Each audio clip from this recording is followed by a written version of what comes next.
오늘 새벽에 월드컵 결승전이 있어서 또 많은 분들이 축구를 보느라고 잠을 설쳤을 것 같아서 오늘은 설교 원고를 자막에 다 실었습니다. 그래서 졸지 말고 정신 바짝 차리고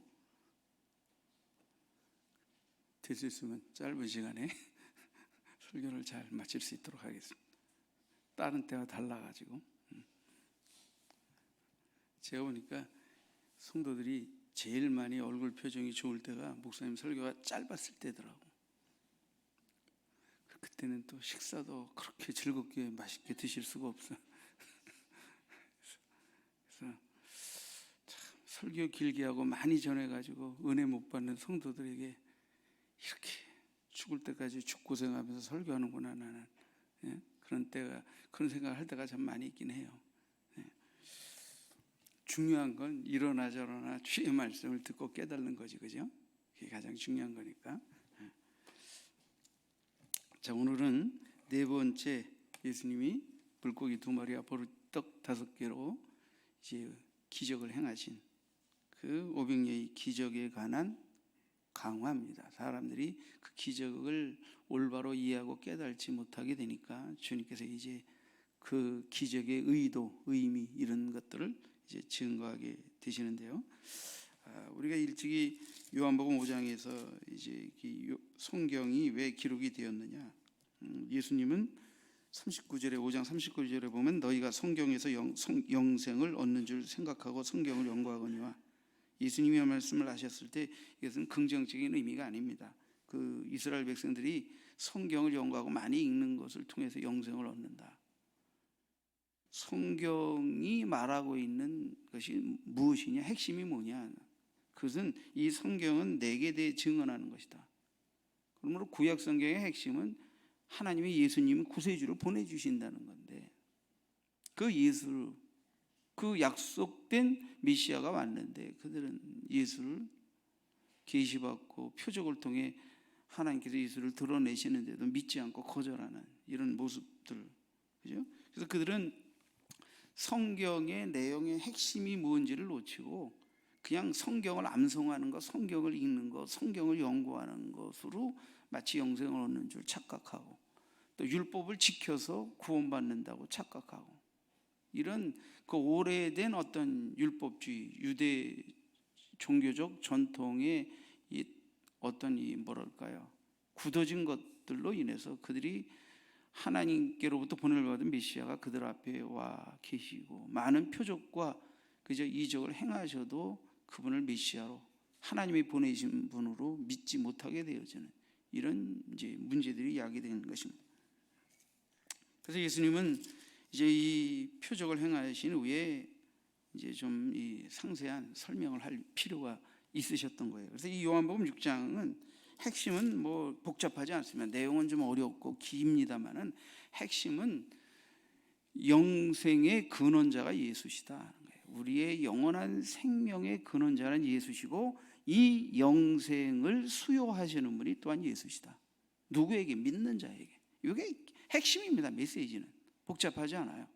근데 본문이 길고 또 중간중간에 설명이 어려운 부분들이 많아서 제가 여러분들에게 이 유대인들이, 이 군중들이 예수님이 강학 가운데서 의문을 갖는, 이해하지 못하는, 깨달지 못하는 질문들을 몇 가지 던지는데 그 질문들을 타이틀로 해서 예수님이 말씀하신 것 또는 설명하시는 부분들을 설명하면서 메시지를 이렇게 나누는 것으로 해서 이 좀 긴, 오늘 또 사회자 우리 김 목사님이 성경 읽느라 고생도 많이 하셨는데 좀 짧게 이해시켜드리도록 하겠습니다.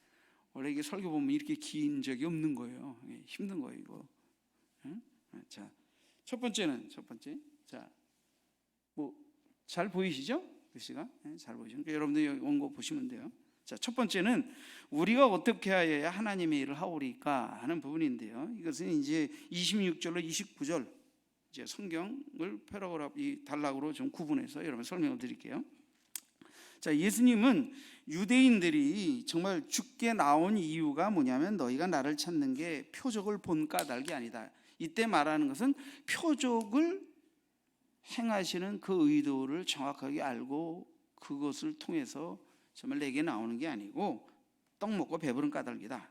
그러면서 27절에 썩을 양식을 위해 일하지 말고 영생하도록 있는 양식을 위하여 하라. 이 양식은 인자가 너희에게 주리니 인자는 아버지 하나님께서 인치신 자니라. 그들이 묻되 우리가 어떻게 하여야 하나님의 일을 하오리까? 자, 예수님은 썩을 양식을 위해 일하지 말고 영생하도록 하는 양식을 위해 일하라 그랬단 말이에요. 그러니까 그러면 우리가 어떻게 해야 하나님의 일을 하는 겁니까? 유대인들이 어떻게 해야 하나님의 일을 하는 겁니까? 라고 물을 때 그 하나님의 일, 물론 썩을 양식을 위해 일하지 말라 그랬으니까 육신의 배를 채우기 위해 땅에서 일하고 수고하고 땀 흘리는 것을 뭐 당연히 전제로 깔고 있죠. 그러나 그뿐만 아니라 유대인들은 하나님의 일이라는 것을 율법을 지키고 또 율법을 암송하고 율법을 행하는 것, 이런 것까지도 다 그들이 하나님의 일이라고 생각을 했어요. 그래서 그들이 정말 이렇게 어떻게 해야 우리가 하나님의 일을 행하오리까? 이렇게 물은 거죠. 근데 예수님의 답변이 아주 재미있으십니다. 그게 뭐냐면 29절에 예수께서 대답하여 이르시되 아버지께서 보내신 일을 믿는 것이 하나님의 일이니라. 그러니까 너희들이 땅에서 육신의 배를 위하여 썩을 양식을 위하여 열심히 일을 하는데, 또는 그것 말고도 율법을 열심히 연구하고 지켜 행하는 것을 하나님의 일이라고 생각하고 또 지혜를 구하고 뭐 좋다 이거예요. 그러나 진짜 하나님의 일은 하나님이 보내신 자인 나를 믿는 거다.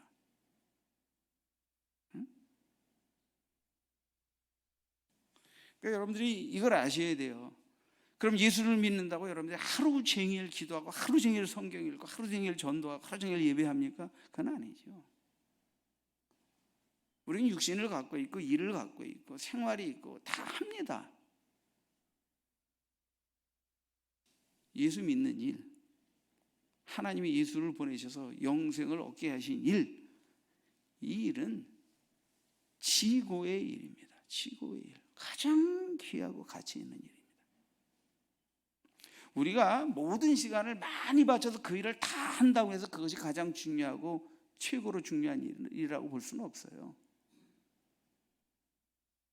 어떤 면에서 보면 우리가 이 땅에 태어나고 이 땅에서 예수 믿고 영원한 나라를 이때 살아가는 인생의 목적, 삶의 목적, 일하는 목적, 모든 삶의 가장 목적적인 최고의 방향성이 어디에 있는 게 예수 믿는 일이에요. 하나님의 보내신 자를 믿고 영생을 얻는 거예요. 영생을 얻는 거예요.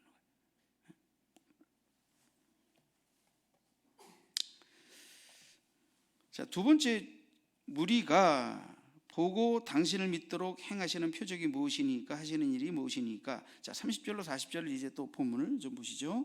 그들이 묻되 그러면 우리가 보고 당신을 믿을 수 있도록 행하시는 표적이 뭡니까? 이미 표적 행하셨죠. 기적 많이 행하셨죠. 근데 그러면 우리가 믿도록 표적을 또 보이라는 거예요.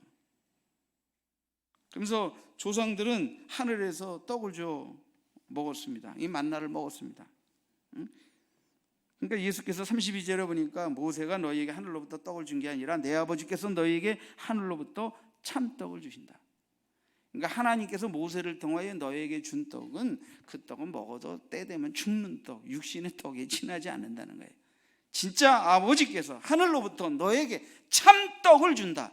그러니까 이게 모세를 통하여 그저 40년이나 받아 먹었어도 광야에서 죽은 그 육신의 떡이 아니라 참떡, 영생하는 떡, 영혼의 떡, 그 떡을 아버지께서 주신다. 그리고 예수님 말씀. 그러면서 33절에 하나님의 떡은 하늘에서 내려 세상에 생명을 주는 것이니라. 하늘에서 내려, 그러니까 이 유대인들은 모세가 만나를 아버지께 받아내린 하늘에서 내려, 그러니까 그냥 하늘에서 뭐 양식이 떨어진 게 이게 생각이 접근이 안 되죠. 예수님은 내가 영원한 참떡으로 하늘에서 오신 분, 하나님이 내려주신 산떡이라고 자기 자신을 얘기하고 계신데, 이들은 뭐 그들이 하늘에서 뭐가 양식이 내린다 그러면 뭐 조상님들이 광야에서 모세를 통하여 받아먹은 만나 밖엔 더 생각이 들겠습니까? 이제 어렵죠. 33절에 하나님의 떡은 하늘에서 내려 세상에 생명을 주는 것이니라. 그러니까 그들이 주여 이 떡을 항상 우리에게 주소서. 예수께서 이르시되 35절에 나는 생명의 떡이니 내게 오는 자는 결코 줄이지 아니할 터요 나를 믿는 자는 영원히 목마르지 아니하리라. 그러나 너희가 나를 보고도 믿지 아니하는도다. 내가 생명의 떡이니까 내게 오는 자는 결코 줄이지도 목마르지도 않는다. 자, 밑에 이제 본문 밑에 원고를 좀 보시죠. 40절 밑에 부분을 좀. 자, 유대인들은 표적을 즐겨 찾습니다. 고린도전서 1장 22절에도 유대인은 표적을 구하고 헬라인은 지혜를 구하나. 그죠? 우리는 사람들이 미련하게 여기는 전도의 미련한 십자가의 도만을 전한다고 바울 사도께서 얘기하셨어요. 그들은 이미 예수가 행하신 표적을 보았지만 예수님을 왕으로 삼으려고 했을 뿐입니다. 다시 말하면 이 이적을 통해 하나님의 진리와 계시를 발견하지 못하고 더 큰 이적을 그들이 지금 요구하고 있는 상황에 있는 것입니다. 이들은 수백 년 동안 굳어진, 아니 수백 년 이상이죠, 교리의 틀에 갇혀 예수를 쉽게 믿을 수 없는 상황에 처해져 있는 것입니다. 사도 요한은 표적의 본질적인 것이 뭐냐면 그 진리를 꿰뚫어보고 이해할 수 있는 마음을 가진 사람만이 이 표적을 통해서 하나님이 뭘 말씀하시려는 걸 알게 된다는 거예요. 그러니까 표적을 행하셨을 때 그 표적의 진정한 의도와 의미를 그들이 꿰뚫어 알지 못하고 있다. 유대인들은 자기 선조들이 광야에서 이 눈에 보이도록 하늘에서 내린 만나를 맛보았지만 메시아를 통한 만나를, 또 그런 비슷한 만나를 또 기대하며 표적을 구하는 거죠. 그리고 그 표적을 체험했잖아요. 유대인들은 때로는 이렇게 육신적인 약식으로서의 만나뿐 아니라 도덕적이고 또 영적인 가르침도 구하는 어떤 부류들도 있었습니다. 그렇지만 하나님이 이스라엘 백성들에 내려진 참떡, 산떡이신 예수를 믿고 영생을 얻지 않는 한, 그죠? 그들이 광야에서 먹은 것 같은 만나를 예수님의 표적에 의하여 또 먹는다 하더라도 그들은 죽을 것이고, 율법의 가르침을 열심히 알고 연구하고 지켜 행한다 하더라도 예수를 믿지 않는다면 한낱 도덕주의나, 그죠? 그 도덕적 삶을 추구하다 헛되이 죽어가는 자들에 지나지 않는다. 그래서 예수님은 이 유대인들이 왜곡된 생각을 타파하실 필요가 있었어요. 그리고 영적인 떡에 대해서 지금 계속 가르치고 계신 것입니다. 자, 세 번째 질문입니다. 요셉의 아들이면서 어찌해서 하늘에서 내려왔다 하느냐 하는 거예요. 41절에 자기가 하늘에서 내려온 떡이라 하신 거. 이게 유대인들은 하늘에서 내려온 떡 하면 만나밖에는 더 이상 생각할 수가 없잖아요. 응? 만나.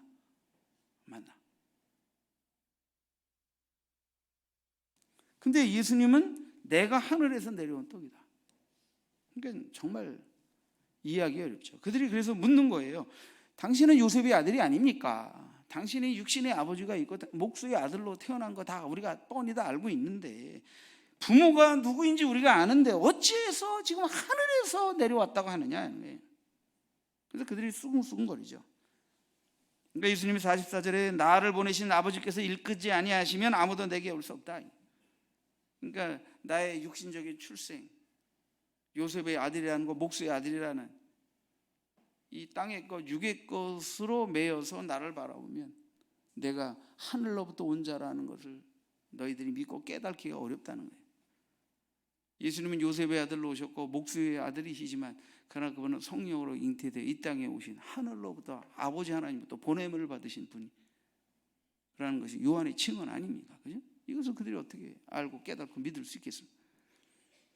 그러니까 이런 유대인들의, 이 군중들의 우매한 질문들을 통해서 무엇이 예수를 믿는 것을 방해하는가, 또는 우리의 어떤 육적인 편견과 오해와 어떤 이 관습과 어떤 종교적인 터부, 무엇이 깨져나가야 예수를 구주로 믿을 수 있는가? 하늘에서 내려오신 분으로, 영생의 산떡 참떡으로 그분을 알고 믿을 수 있겠는가? 그렇게 믿기 위하여 우리에게서 깨져나가야 할 것들이 무엇인가도 이 질문들 속에서 우리에겐 찾아올 수 있는 것입니다. 예수님은 나를 보내신 아버지께서 이끌지 아니면 내게 올 수도 없고 또 내가 그를 마지막 날에 다시 살린다. 주님 굉장히 지금 한참 뒤에 것도 얘기하고 계세요. 나를 믿는 자는 영생을 얻는다. 그리고 이제 곧 죽으심 대속에 대해서도 말씀하시면 죽고 난 이후에 하늘로 올리시고 성령 보내시고 다시 이 땅에 그죠? 재림하시고 죽은 자를 다시 영원히 죽지 않을 자로 일으키시는 부분이 이게 이루어지려면 한참 시차가 있는데 그것까지 말씀하세요. 마지막 날에 다시 살리리라. 그래서 45절에 아버지께 듣고 배운 사람마다 내게로 온다. 자, 47절 이하에 보면, 자, 거기 조금 색깔 칠을 했습니다. 잘 보이죠? 47절 이하에 보면, 자, 진실로 진실로 너희에게로 오느니 믿는 자는 영생을 가졌나니. 자, 영생이라는 단어를 이따 설명드리겠습니다. 48절에 내가 곧 생명의 떡이니라. 생명이라는 단어가 또 나옵니다. 생명이 영원하면 영생이죠. 근데 이 생명은 뭐고 영생은 뭐냐 설명을 드리려고 해요. 너희 조상들은 광야에서 만나를 먹었어도 죽었지만 하늘에서 내려온 떡, 나는 하늘에서 내려온 떡이라 해. 사람으로 하여금 먹고 죽지 않게 하려 하는 것이다. 그러면서 51절에 나는 하늘에서 내려온 살아있는 떡이니 사람이 이 떡을 먹으면 영생하리라. 내가 줄 떡은 곧 세상의 생명을 위한 내 살이니라 하시니라. 유대인들을 더 헷갈리게 만드는 이제 언급이 또 맨 부분에 이거 이제 마지막 질문에서 나누겠습니다. 자, 이 본문에서 두 가지를 여러분에게 설명을 드리겠습니다. 하나는 생명이 뭐냐 하는 거, 또 하나는 영생이 뭐냐 하는 거. 자, 뭐 원문상의 여러 가지 의미와 신학적인 의미를 다 종합해서 그냥 핵심만 설명을 드릴게요. 다. 자, 이 생명이라는 것은 모든 인간은 하나님께로부터 생명의 은총을 받았습니다. 인간 개개인은 소중하고 가치 있는 존재인데 인간의 이 정체성은 그죠? 이 우주 속에서 유일하게 그 생명이 영속되고 있다는 데 있어요. 그러니까 다시 말해 하나님이 인간을 하나님처럼 그 생명이 영원한 존재로 지으셨다는 거예요. 지어주셨다는 거예요. 그래서 생명은 실존 이상의 의미입니다. 내가 지금 살아있다는 의미 이상이에요. 우리는 지금 살아있다가 죽으면 생명이 끝난다고 생각하잖아요. 이런 육적 생명 호흡을 말하는 게 아니라 우리가 육적으로 살아있으나 육을 벗어버리고 떠나도 우리 영혼이 산다. 그러니까 지금 예수님이 말하는 생명은 땅에서 호흡하다가 숨이 딱 끊어지면 죽는 그 생명을 말하는 게 아니라 영원한 생명을 말하고 있는 거죠. 하나님이 영원하신 분이긴 것처럼 하나님이 존재성에 근거하여 인간도 영원한 존재로 지음받았다고 말할 때 그것은 육을 말하는 게 아니라 영을 말하는 거예요. 영혼. 자, 생명은 하나님과의 관계와 밀접하게 관련되어 있습니다. 좀 쉽게 설명을 드리면 인간이 영생하는 존재라는 것은 영생하시는 하나님과 영생하도록 교제하는 관계 속에서 태어나서 살게끔 지어졌다는 거예요. 근데 인간이 영생을 잃어버렸다는 말은 하나님과의 관계가 단절됐다는 거예요. 다시 말하면 죄로 인하여 하나님께 불순종함으로 인하여 하나님은 없다, 안 믿겠다, 또는 하나님을 무시하고 거절하고 인간이 하나님을 떠남으로 인해서 인간에게 하나님이 부여하신 하나님과 영원한 교제 속에서 누리는 영원한 생명의 의미가 그들에게 단절되게 되었다는 거예요. 그러면 인간은 하나님처럼 영원한 존재래요. 맞아요. 영원한 존재라는 것과 영생을 누린다는 건 좀 차이가 있습니다. 영생을 누린다는 것은 하나님과의 막힘이 없는 관계 속에서 하나님이 주시는 영생의 생명의 축복을 받아 누리며 사는 것이지만 하나님과 관계가 단절됨으로 인하여 영생하는 존재는 하나님이 주는 생명의 은혜와 복을 받아 누리지 못하고 영벌에 처하면서 영원히 삽니다. 이게 문제가 되는 거예요. 그러니까 다른 거예요, 이것이. 그래서 생명은 하나님과 관계가 있는 것이죠. 우리에게는 삶과 죽음, 건강, 질병, 빛과 어둠 같은 것들이 우리의 실존의 어떤 특성들을 반영하지만 하나님께서 우리를 사랑하시기 때문에 그분과 개인적인 이 관계를 요청하시고 그 관계의 형성 안에서 어떻게 돼요? 그분 안에 있는 생명의 은혜와 능력을 받아 누리며 살도록 하신다는 거예요. 그래서 하나님과 바른 관계를 맺는 사람은 항상 하나님의 어떤 이 생명 가운데로 향하여 그 생명 안에 거하여 사는 것입니다. 근데 하나님과 이 개인적인 관계 밖에 머무르고 죄로 하나님을 불신하는 자들은 죄와 사망의 어두움의 영역에 거하여 살게 됨으로 인해서 하나님의 생명, 하나님과의 관계 안에서 허락하시는 생명의 은혜와 능력을 풍성하게 받아 누리며 살지 못하는 것입니다.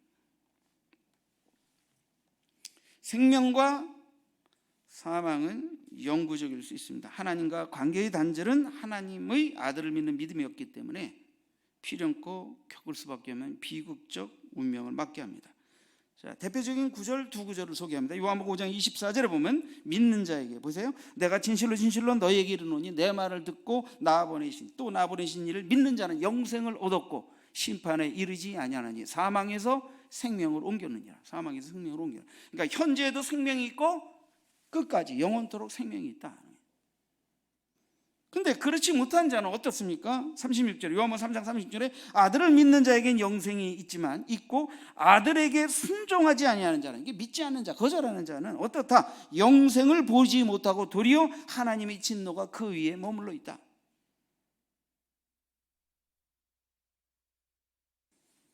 자, 그러니까 우리가 생명이라는 것은 땅에서 호흡하고 이게 호흡이 끝나면 죽는 그런 육적 생명의 호흡으로서의 생명이 있지만, 주님이 지금 나는 부활이요 생명이 너희에게 생명이라고 말하는 이 생명은 이 땅에서 육이 숨쉬고 살다 죽는 그 생명, 끝나는 그 생명이 아니라 사나 죽으나 땅의 개념이겠지만 영원한 생명, 땅에서부터 죽어서 영원까지 하나님 이르는 그 생명, 영원한 생명을 말하는 겁니다. 그죠? 자, 영생은 뭡니까? 영생은 뭐 성경에서 말하는 자유와 해방이에요.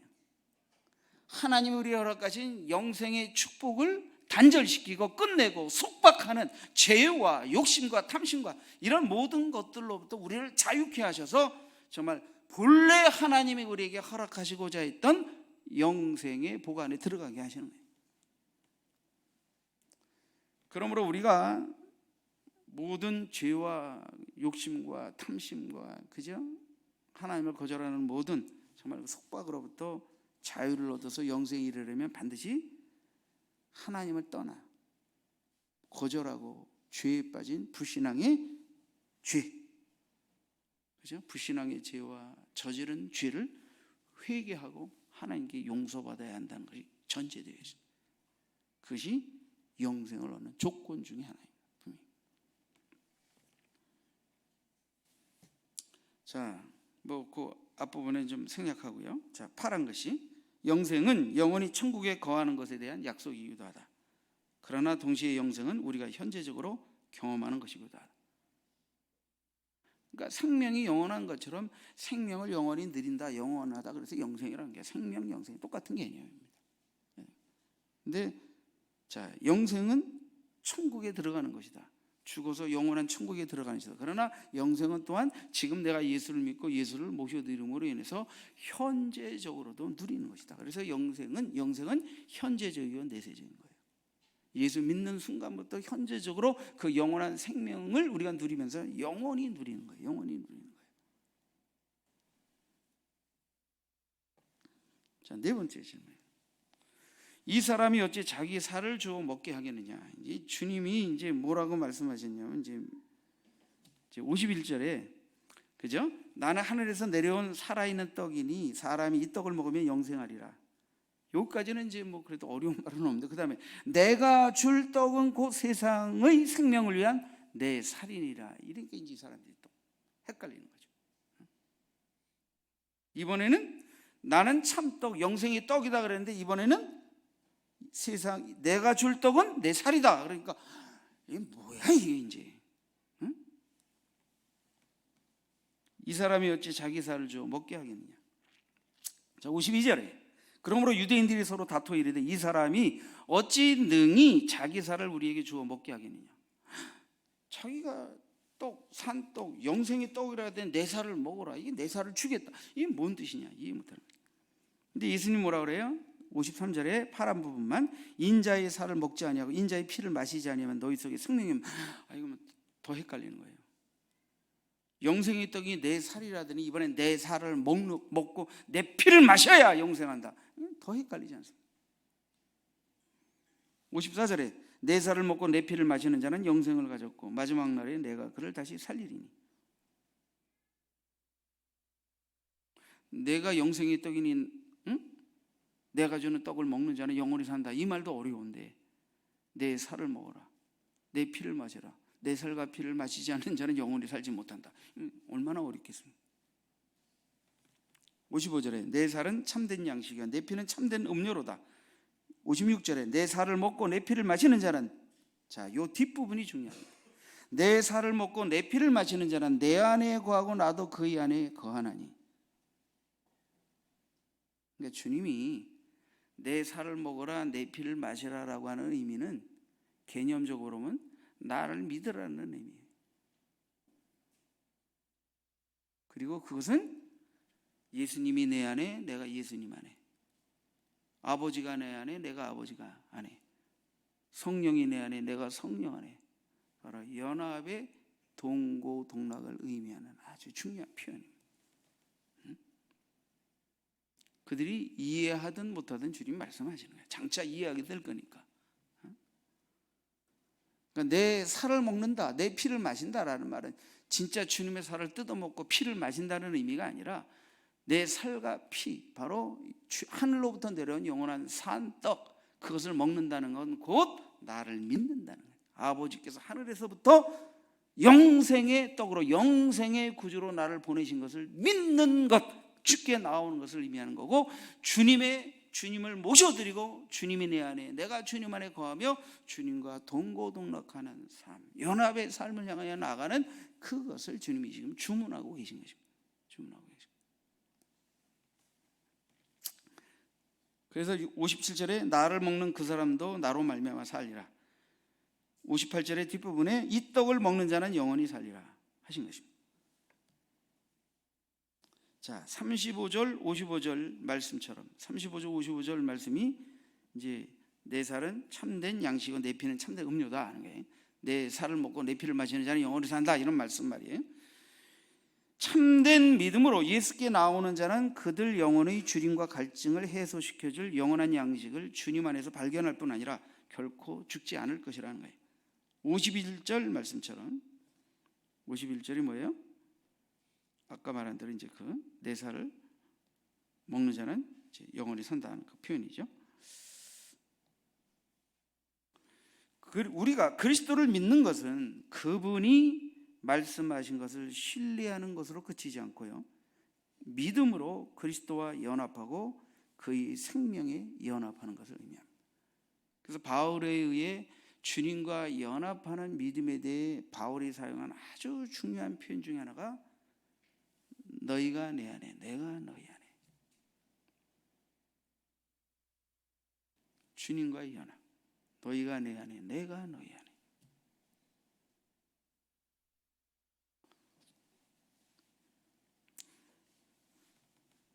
예수께서 말씀하신 나의 살이라는 말은 곧 내 자신이라는 말의 다른 표현이라고 볼 수 있습니다.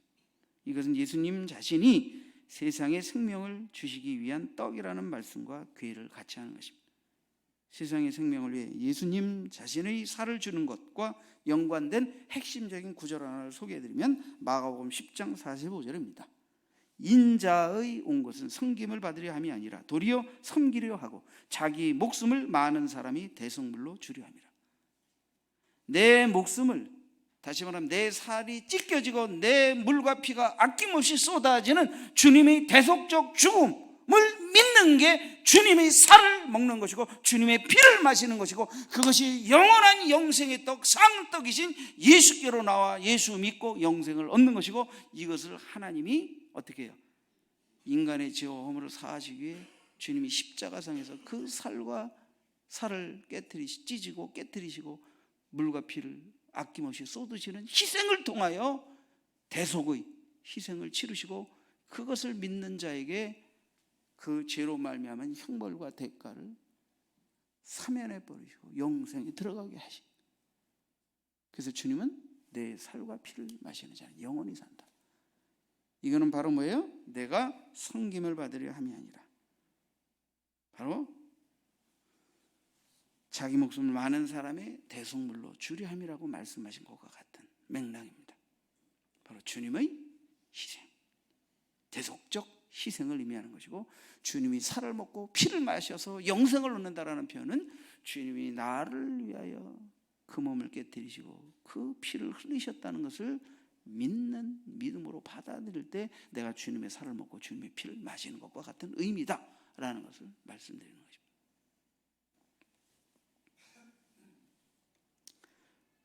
따라서 내 살과 피를 마시는 자는, 여기 마시는 자라는 표현이 이제 원문상으로 보면 일회성의 표현이 아니고 지속성의 표현입니다.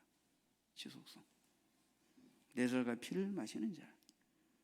예수께서 구속사역을 위해 십자가상에서 자신의 살을 찢으시고 보혈의 피를 흘려주신 사실을 믿고 이를 자신의 신앙으로 고백하는 자를 의미하는데, 이 신앙 고백은 한 번으로 끝난이 아니라 영원토록 우리의 신앙 고백, 변치 않은 신앙 고백이 되어야 하고 또 그렇게 되어야 할 줄 믿습니다.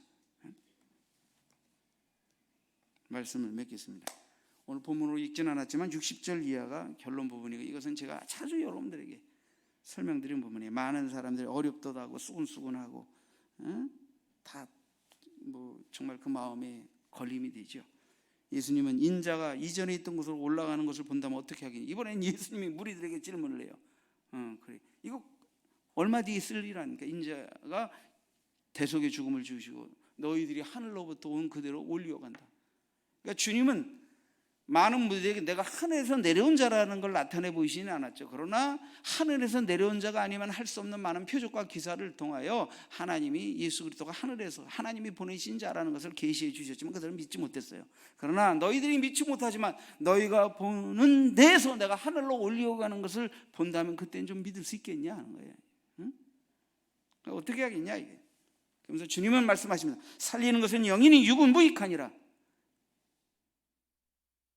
내가 너에게 이런 말은 영이요 생명이라. 영이요 생명이라. 그러니까 땅에서 사는 목숨 그 자체를 의미하는 게 아니라 영원한 생명 그 자체, 그것을 말하는 거죠. 그래서 주님은 너희 중에 믿지 않은 자가 있다. 나를 팔 자가 누구인지를 이미 알고 계시다. 그러면서 내 아버지께서 오게 하지 않으면 아무도 너희가 내게 올 수 없다. 그러나 제자들이 이제 그들을 다 떠나가고 남아있는 12 중에 하나는 예수를 팔자로 자신을 속여 숨어 있고, 그러나 주님은 너희도 가려느냐.